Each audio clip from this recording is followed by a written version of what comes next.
अस्सलाम वालेकुम। देखती आंखों और सुनते कानों को जुनेद लाहौरी का सलाम। मेरा नाम है जी ख्वाजा जुनेद फ़हीम। और मुझे जिस टॉपिक पे आपके साथ आज अपने व्यू शेयर करने हैं वो है टॉपिक मकबरा जहांगीर। मकबरा जहांगीर के बारे में कुछ मालूमात आपको मैं फराहम करूँगा एज अ टूर गाइड। तो मकबरा जहांगीर बेसिकली लाहौर से कुछ फासले पे एक इलाका है शादरा, जो कि अब लाहौर का हिस्सा बन चुका है, लेकिन उस दौर में वो लाहौर से बाहर कंसिडर होता था जहांगीर के दौर में। तो वहाँ पे जहांगीर का मकबरा मौजूद है, जो 55 एकड़ की अराजी के ऊपर मुहित है। उसी के अंदर बाग मकबरे का एरिया वो सारा 55 एकड़ के ऊपर वो मुहित है। ये 1627 में जहांगीर की डेथ हुई। कश्मीर से वापसी पे कश्मीर जाने की वजह ये बनी कि कसरत शराब नोशी की वजह से तबीयत काफ़ी बिगड़ गई जहांगीर की। और उसको उसके जो दरबारी हकीम थे उन्होंने मशवरा दिया कि पुरफजा मकाम पे जाके आप देखें कि शायद आपकी तबीयत में कोई बेहतरी आए। तो उसने फिर ट्रैवल किया। तो कश्मीर आपको पता है एक पुरफजा मकाम है, तब और ज़्यादा पुरफजा मकाम था। लेकिन वहाँ जाके भी तबीयत ठीक नहीं हुई, तो वहाँ से वापसी पे उसकी तबीयत इतनी बिगड़ गई कि इंतकाल हो गया। तो वहाँ पे फिर उसकी आंतड़ियाँ निकाल के वहीं पे दफना दी गई और जस्ते खाकी को उठा के वो यहाँ पे ले आए।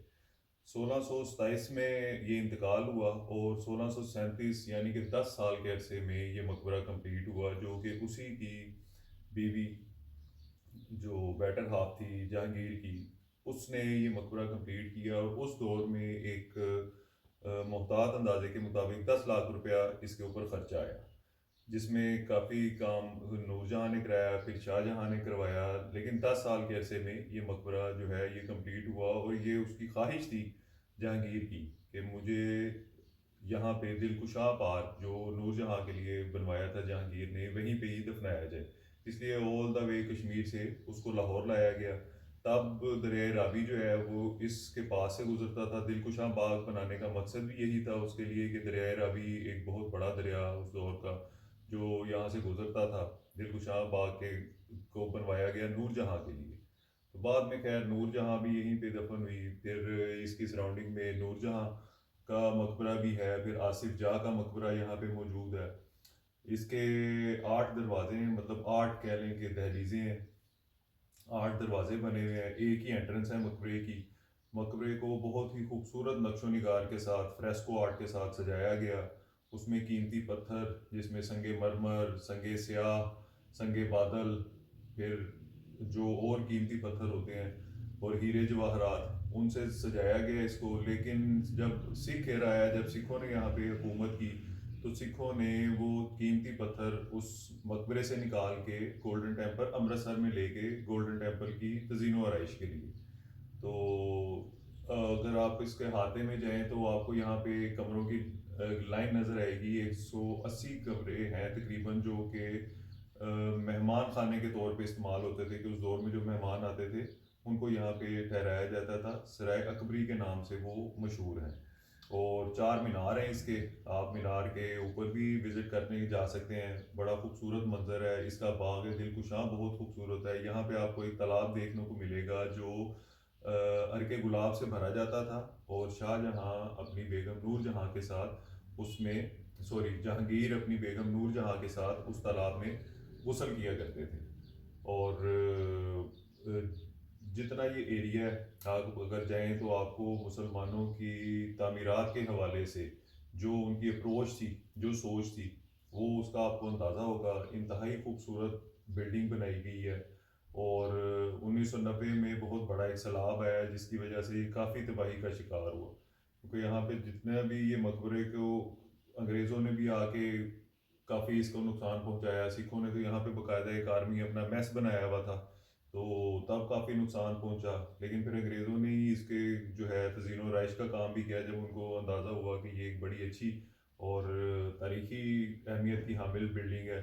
बल्कि जब अंग्रेज़ यहाँ पे आए तो नूर जहाँ और आसिफ जहाँ के मकबरे के दरमियान से इसी अहाते यानी कि इस मकबरे के जितना एरिया है उसके अंदर से उन्होंने एक पटरी गुजार दी थी, जो कि अब खैर वहाँ से उसका रूट चेंज कर दिया गया है, क्योंकि अब ये वॉल्ड सिटी ने बहुत काम किया है इसके ऊपर, काफ़ी ज़्यादा काम किया है। क्योंकि ये एक सर्वे के मुताबिक ये पाकिस्तान की जो हेरिटेज साइट्स हैं उनमें तीसरे नंबर पे इसका नंबर आता है कि यहाँ पे लोग आना इतना पसंद करते हैं, क्योंकि हिस्ट्री, एक तारीख का एक बहुत अहम ये किरदार है जहांगीर, उसकी बेगम नूर जहाँ, आसिफ जहाँ, तो इसलिए इसको काफ़ी अहमियत हासिल है इस हवाले से। बाकी तारीख के अगर हम जुरोंकों में जाएं और तारीख के सफ़ात को हम पलटें तो और भी बड़ी सी बातें हमारे सामने आएंगी, लेकिन अभी क्योंकि मेरा टॉपिक सिर्फ इस मकबरे के बारे में बताना था, तो उसके बारे में जो थोड़ी बहुत चीदा चीदा बातें हैं उनका मैंने आपसे इजहार किया। बाकी अगर तारीख के मज़ीद पहलुओं को भी हम, या तारीख के कह लें जुरोंकों में जाएं, तो और भी बहुत सी चीज़ें हैं जो यहाँ पे काबिल ज़िक्र हैं, लेकिन वो ज़रा कह लें कि इस मकबरे के हवाले से या मकबरे के जो तज़ीनो रहाइश या मकबरे की तारीख के हवाले से वो हट के कह लें कि मुगलिया तारीख की तरफ चली जाती हैं वो बातें। लेकिन हमारा क्योंकि आज टॉपिक या हमारी जो प्लेस है वो सिर्फ एक मकबरे जहांगीर के हवाले से है, तो हम उसी हवाले से ही थोड़ा, जो आपको मैंने डिटेल बताई, थोड़ी और तफसील ये है कि इसका जो तावीज़ है कब्र का वो सगे मरमर का बना हुआ है। बाकी इसके अंदर हीरे जवाहरात लगे हुए हैं। इसके अंदर जो पत्थर लगा हुआ है उसकी ये खासियत है कि अगर उसके आप ऊपर आप रोशनी डालें तो वो चमकते हैं अभी भी। फिर काफ़ी हवादार और बड़ा कह लें कि आप, ये इंजीनियरिंग का एक बड़ा इसको, इंजीनियरिंग की दुनिया में, सिविल इंजीनियरिंग की दुनिया में इसकी बड़ी वैल्यू है इस बिल्डिंग की, जिस तर्ज में ये बनाई गई है। बहुत बड़ा अहाता है, आप वहाँ पे जाएं, बड़ा पुरफिज़ा किस्म का आपको माहौल मिलेगा। लेकिन वही बात है कि जब वहाँ पे जाके आपको इस चीज़ का भी अंदाज़ा होता है कि चाहे एक बादशाह हो, चाहे एक फ़कीर हो, मौत के आगे किसी का कोई बस नहीं चलता। जहांगीर एक बहुत बड़ा बादशाह रहा है तारीख में, लेकिन उसका अंजाम जो है वो भी मौत ही था। मकबरे को बहुत ही खूबसूरत तरीके से कैलीग्राफी करके अल्लाह के सिफाती जो 99 नाम है उसके साथ उसकी डेकोरेशन की गई है। मकबरे के अंदरूनी जो अहाता है उसमें फ्रेस्को आर्ट का बहुत खूबसूरत काम है। इसमें जो पत्थर यूज़ हुआ है वो इंडिया, राजस्थान से उस दौर में आया था। मतलब आप खुद सोचें कि 10 साल का अरसा लगा इसको, इसकी तकमील में। कितनी इसके ऊपर मेहनत की गई होगी, कितना काम किया होगा। और उस दौर का 10 लाख रुपया एक बहुत बड़ी अमाउंट है। आज भी किसी के पास 10 लाख रुपया हो तो उसके लिए बड़ी अमाउंट ही है, जिसके पास ना हो, लेकिन उस दौर में 10 लाख रुपया, तो ये बहुत बात है। तो ये कुछ चीदा चीदा बातें थी जो मैंने आपको इसके हवाले से बताई। इसके साथ फिर जुड़े हुए और बड़े तारीखी वाक़यात हैं जो जहांगीर के या नूर जहाँ से रिलेटेड है, तो वो इंशाल्लाह वो भी आपसे ज़रूर तज़किरा करेंगे। बाकी मेरा नाम फिर से ख्वाजा जुनेद है, लाहौर से मेरा ताल्लुक़ है।